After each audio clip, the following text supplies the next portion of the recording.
And it's now time for the business day. Jamaican Tees has reported a decline of $103 million in total comprehensive income attributable to its shareholders for the 2024 financial year, falling to $124 million from $227 million the year before. The company attributed nearly all of the decline to a non-recurring, non-operational loss of $101 million stemming from the sale of its Bell Road property in Kingston. Despite the hit to overall earnings, the company noted that its underlying manufacturing and investment operations remained profitable, as detailed in its management discussion and analysis.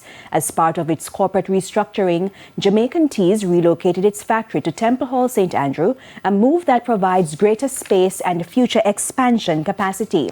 The Bell Road facility, which previously housed the factory, was sold during the financial year. The company also advanced its real estate project at Belvedere Road, with approximately half of the units either sold or under contract.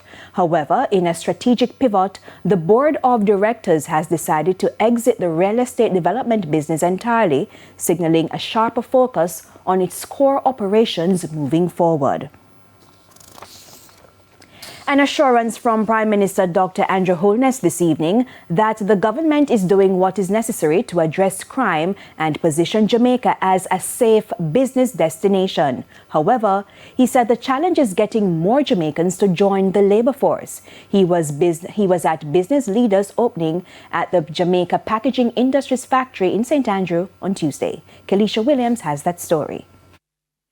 The opening of this new JPI factory on Spanish Town Road in St. Andrew on Tuesday coincided with an organized protest against the frequency of fatal shootings by the police in Halfway Tree, and so Prime Minister Dr. Andrew Holness was on the defensive. The biggest problem is crime, and this administration is doing what is necessary. For 3 years, you're seeing a reduction. Dr. Holness told business leaders and other stakeholders that once the government continues to control the murder rate, Jamaica will be a prime business destination in the region. And on the fiscal side, he stressed that steps have been taken to bring down the interest rate, inflation, and the cost of doing business in Jamaica. But there is another challenge: labor. Jamaica has, without question, some of the most hard-working people you can find. Some of the most creative and innovative, loyal and committed people you can find. But you know what the problem is? As the economy is expanding, we can't find enough of them. As a result, he said many companies are struggling to find skilled workers. Again, Dr. Holness went back to crime and violence. You could also ask yourself, where are some of the Jamaicans that are not in the labor force? Some of them are in gangs. Some of them are in criminal activities.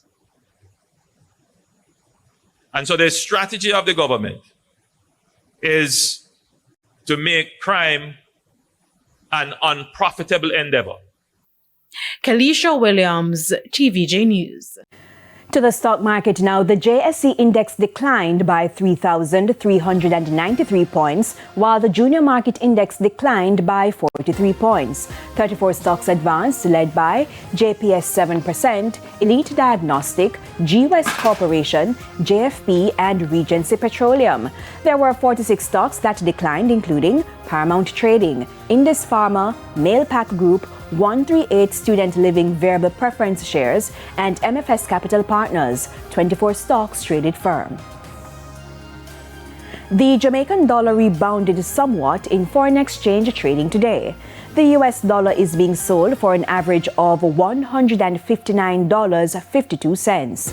The Canadian dollar traded at $114.17. The pound is going for $210.78, while the euro is selling for an average $179.43.